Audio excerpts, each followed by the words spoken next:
now our topic is alternating current generator. ये वो generator आपके घरों में होते हैं, क्या करते हैं? वो बिजली पैदा करते हैं।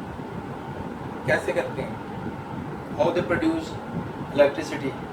The generator in your homes or the generators which are at the Bela Dam, Mangla Dam, how they produce electricity?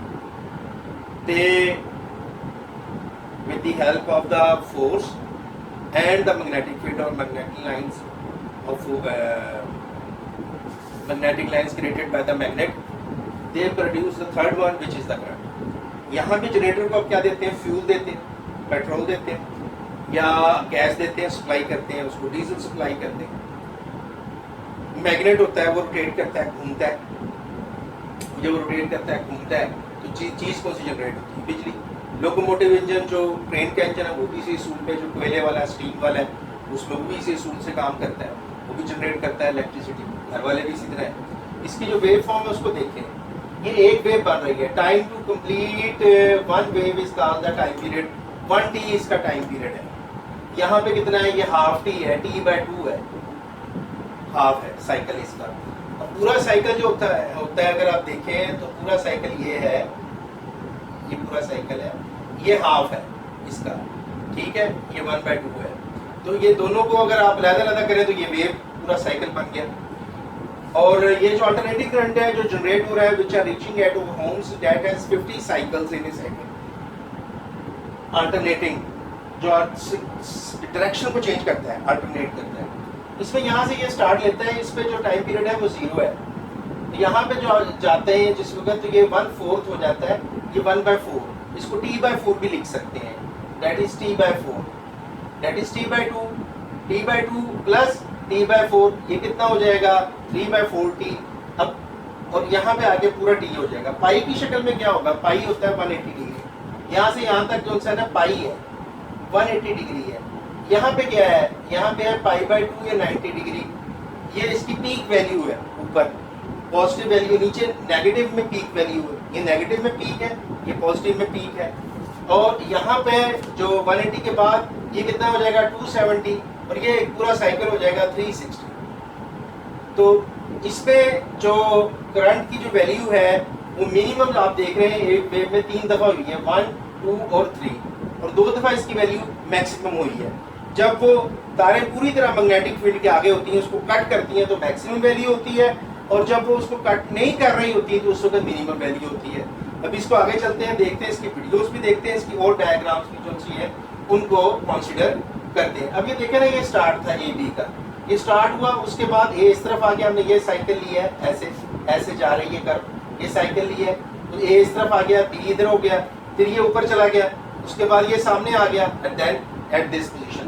तो ये है इसका जो कंप्लीट हो रहा है, इसको देखते हैं, रिव्यू करते हैं। ये देखें, ये इसमें वो दिखाई है मैंने ए और बी की शक्ल में जो वेव बन रही थी, वो देखें। उसके बाद ये थीटा 90 हुआ है तो कहाँ चली गई है? थीटा 180 पे देखें, थीटा 270 पे देखें, थीटा 360 पे देखें, नीचे पूरी वेव बन रही है। थीटा 90 पे मैक्सिमम पीक वैल्यू है, 180 पे दोबारा मिनिमम हो गई है, और 270 पे फिर पीक वैल्यू लेकिन नेगेटिव में है, -5 वोल्टेज कह लें। उसके बाद फिर 360 हो गया है। ये देखें, अब ये वही उसने जो लूप दिखाया हुआ है, रेक्टेंगुलर लूप इसको कहते हैं, मुस्ततील नुमा, डैट इज़ रेक्टेंगुलर लूप। उसमें वो साइडें दिखाई हुई हैं, पहली वर्टिकल है, फिर हॉरिजेंटल है, फिर वर्टिकल है, फिर हॉरिजेंटल, फिर वर्टिकल। अब इसके अंदर अगर आप देखें जो हॉरिजेंटल और वर्टिकल है, तो ये पहली जो वर्टिकल है इसके अंदर क्या है? 0 है इंड्यूस्ड EMF, ये वर्टिकल पोजीशन में। हॉरिजेंटल में गया है तो सारी कॉइलें सामने आ गई वो 90 पे, तो वो मैक्सिमम उसमें से लाइनें गुजर रही हैं। देखें, तीनों की तीनों उसमें से पास आउट हो रही हैं और सारी कॉइलों में से हो रही हैं। उसके बाद फिर वर्टिकल पे आया, नहीं हो रही पास, फिर हॉरिजॉन्टल पे आया, फिर पास हो रही हैं, फिर वर्टिकल पे कम हो रही हैं, टाइम गुजरता जा रहा है। तो ये इसकी है एक। तो ये देखिए, गैल्वानोमीटर से हम स्मॉल अमाउंट का जो करंट है उसको डिटेक्ट कर सकते हैं, जो ये प्रोड्यूस कर रहा है। ब्रश लगे हुए हैं और वो जो हैं आगे स्लिप रिंग्स हैं, पूरा चक्कर ये कर रहा है, इसमें वो ब्रेक नहीं हो रहा है, पूरा चक्कर कर रहा है, और ये अल्टरनेट वेव बन रही है स्लिप रिंग्स की। कोयल जो है वो मूव कर रही है, आप देख रहे हैं। इससे आगे एक और डायग्राम है, इसको गौर करें। स्लिप रिंग्स हैं, कैसे कोयल मूव कर रही है। वो रेक्टेंगुलर लूप बना हुआ है, मैग्नेट में से भी लाइनें आ रही हैं और फोर्स खुद ही जनरेट कर रहा है। ये डायग्राम देखें, ये एसी जनरेटर की है। इसमें इसकी वर्किंग दिखाई हुई है, करंट पास हो रहा है और आप देख रहे हैं कि वो किस तरीके से वर्किंग कर रहा है। एसी वेव कैसे जनरेट हो रही है। वायर लूप बने हुए हैं, कार्बन ब्रशेज़ हैं, स्लिप रिंग्स हैं, एक्सिस ऑफ रोटेशन है, मैग्नेटिक फ्लक्स इसमें से हो रहा है, बहाव जो सा होता है, मकनातीसी बहाव, वायर लूप। ये जनरेटर जो हमारे घरों में हम इस्तेमाल करते हैं, एसी जनरेटर, ये जो मैंने मिसाल दी जिससे बिजली पैदा करते हैं, उसका वर्किंग प्रिंसिपल है ये देखें। ये नीडल जब ज़ीरो पे आती है तो कोई फ्लक्स नहीं होता, कोई पावर नहीं होती इसकी, और जब ये आगे जाती है तो फिर उस वक्त इसमें वर्किंग होती है। वर्किंग प्रिंसिपल देखते हैं इसका। ये हमने गैल्वानोमीटर लगाया, very sensitive instrument to measure small amount of current, और वो हमने मैग्नेट को कॉइल में से गुजारा है। ये आपने स्टार्ट में चैप्टर के डिफ्लेक्शन हुई, देख लें, यानी हमने फोर्स और मैग्नेटिज्म की वजह से बिजली पैदा कर ली। तीन ही चीज़ें हैं, फोर्स, मैग्नेटिज्म और इलेक्ट्रिक करंट। तो पार्ट्स ऑफ एसी जनरेटर अब देखें, अब भी हम फोर्स का और इसका इस्तेमाल करेंगे, मैग्नेटिज्म का। वो फोर्स वो साइड पे आप देख रहे हैं कि ये सामने जौन सा है, इससे हम घुमाएंगे, ये इस साइड पे। ये पुराने ज़माने में गाड़ियों को भी घुमाने के लिए ये इस्तेमाल किया जाता था। ये रॉड ऐसे ऐसे घूमता है, इससे गाड़ी भी स्टार्ट करते थे जौन सा। तो इसको हमने घुमाया है, मैग्नेट की लाइनों को इसने कट किया है। कट करते हुए क्या हुआ है, बिजली पैदा हुई है, जो कि दूसरी साइड से हम जज करेंगे। ये हम इसको घुमा रहे हैं, देखें, ये स्लिप रिंग्स हैं जौन से, ये स्लिप रिंग्स हैं।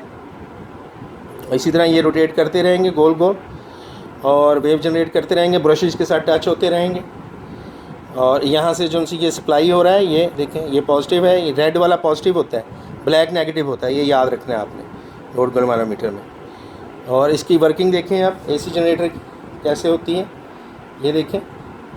This is the working. Armature उसका मूव कर रहा है, आर्मेचर मूव कर रहा है, ये आर्मेचर मूव कर रहा है, armature is working, is running, and you see the needle working on the galvanometer screen. Galvanometer screen, you can locate the amount of current in both direction, positive or negative half cycles, with the help of the needle that is deflecting in both ways. You can easily see. This is how the AC generator works. Now you can see the direction of the induced current. इसको देखते हैं जो direction है induced current की। तो ये कैसे इसके अंदर ऑपरेट हुई है, ये इस तरीके से, ये ऐसे मूव किया, इसने कट की लाइन है, मैग्नेटिक लाइंस ऑफ फोर्स को कट कर रहा है, ये कट कर रहा है मैग्नेटिक लाइंस ऑफ फोर्स को। और जिस वक्त ये कट करता है, जो एंगल जितने वो कट कर रहा होता है, ये देखें, इस पे रूल भी उसने लगा दिया है। मैग्नेटिक लाइंस ऑफ फोर्स को कट करने पे फ्लेमिंग का लेफ़्ट हैंड और राइट हैंड दोनों रूल लग सकते हैं। बस आपको याद रखना है कि इसमें मिडिल फिंगर किस लिए है, इंडेक्स फिंगर किस लिए है और थंब किसके लिए है। तो थंब हमने फोर्स के लिए लिया था और जो मिडिल फिंगर है वो करंट के लिए है। इंडेक्स फिंगर जो उनसे हमने मैग्नेटिक लाइंस के लिए ली है। इसमें फ्रेमिंग का राइट हैंड रूल से लगाया है, लेफ़्ट और राइट जो है वो काफ़ी मिलते हैं। तो यहाँ हमने इस तरीके से जो से ये देखें, वो करंट का वो भाव जो है उसने दिखाया है। तो I think this is enough for you, you can see it. Graphical representation देखें इसकी, जो हमने ग्राफिकल की है, वेव बना के की है, वो जैसे मैंने बोर्ड पे बनाई है, कि वो कैसे इसका साइकिल बनता है, वो इसकी ग्राफिकल रिप्रेजेंटेशन है।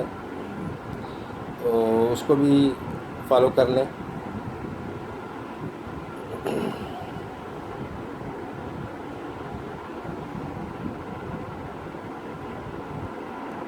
ये देखें, ये ग्राफ बन रहा है। ये आहिस्ता आहिस्ता जो वेव है ये आगे जाएगी। अब नीडल जैसे जैसे मूव करेगी, वो नीडल मूव कर रही है, दिखाएं। ये ग्राफ बनना शुरू हुआ ये ऐसे इसका ग्राफ जो है वो फॉर्मेट होता है। ये देख लें आप, ये अब जो वेव है वो दोबारा ज़ीरो पे आ गई, नीडल मीन पोजीशन पे ही दोबारा आ गई है। अब यहाँ से वो नेगेटिव हाफ साइकिल कंप्लीट होने जा रहा है। दूसरी डायरेक्शन, इसकी भी डायरेक्शन भी रिवर्स हो गई है, ये देखें डायरेक्शन रिवर्स हो गई और ये नेगेटिव हाफ साइकिल कंप्लीट हो रहा है। अब यहाँ से जो सी ये वेव है, ये इसको अपनी मैक्सिमम वैल्यू पे पहुँचने के बाद दोबारा मिनिमम की तरफ जाएगी और इस साइकिल को कंप्लीट करेगी। इस तरीके से जो एक वेव है वो फॉर्मेट होती है। ये अब वो जो वेव है ये फॉर्मेट हो गई, ये आपने देखा है। So this is the method T is equal to, ये एक टाइम पीरियड हमारा जो है वो मुकम्मल हुआ है और हमने इसमें बहुत सी चीज़ें सीखी हैं कि कन्वर्ट करता है मैकेनिकल एनर्जी को इलेक्ट्रिकल एनर्जी में। जो एसी जनरेटर है ये कन्वर्ट करता है और in the form of alternating EMF और अल्टरनेटिंग करंट। और एसी जनरेटर जो बेस है प्रिंसिपल पे जो इलेक्ट्रिक मैग्नेटिक इंडक्शन का है, और एसी जनरेटर कंसिस्ट है आर्मेचर पे, स्लिप रिंग्स पे, फील्ड मैग्नेट स्लिप रिंग्स और ब्रशेस वगैरह। ये शेफ्ट भी होती है इसके अंदर एक। और ये जो ग्राफ है between the time and the EMF generated by N AC generator is sinusoidal, यानी साइन वेव ये बनाता है।